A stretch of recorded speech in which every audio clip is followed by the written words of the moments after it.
ایک بوڑھے باپ نے اپنے 4 بیٹوں کو بلایا، ہر ایک پر نظر ڈالتے ہوئے کہنے لگا، بیٹو میں اپنی زندگی گزار چکا ہوں، اس سے پہلے کہ آنکھیں بند ہو جائیں میں اپنی جائیداد تم میں تقسیم کرنا چاہتا ہوں۔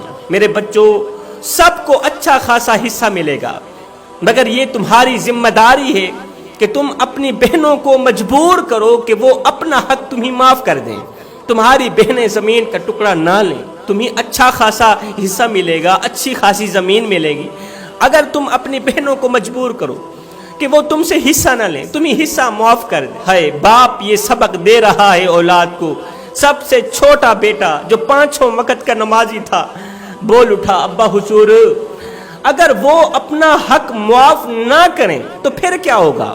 اگر ہماری بہنیں اپنا حق معاف نہ کریں، اپنی زمینیں جائیداد کے ٹکڑے ہمیں معاف نہ کریں تو پھر کیا ہوگا؟ بوڑھا باپ خشک ہونٹوں پر زبان پھیر کر بولا، ورنہ کیا ہوگا؟ تمہارے باپ کی زمین غیروں میں چلی جائیں گی، تمہارے باپ کی جائیداد غیر لے جائیں گے۔ مگر ابا حضور بیٹی کو جائیداد سے حق دینے کا حکم تو اللہ نے خود دیا، اللہ نے خود فرمایا ہے کہ بیٹی کو جائیداد میں سے حصہ دو۔ اللہ کو یہ علم کیوں نہیں تھا یہ حکم دیتے ہوئے کہ بیٹیوں کو جائیداد میں سے حصہ دو؟ اللہ کو یہ علم کیوں نہیں تھا کہ بیٹی کو حصہ دینے سے زمین غیروں میں چلی جاتی ہے؟ ہائے ایک دم کمرے میں خاموشی چھا گئی، کمرے میں سناٹا چھا گیا۔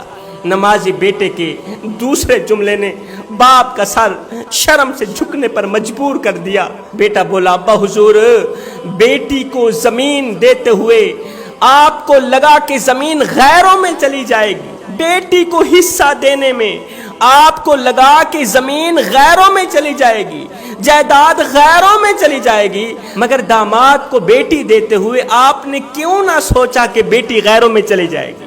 داماد کو بیٹی دیتے ہوئے، جگر کا ٹکڑا دیتے ہوئے آپ نے کیوں نہ سوچا؟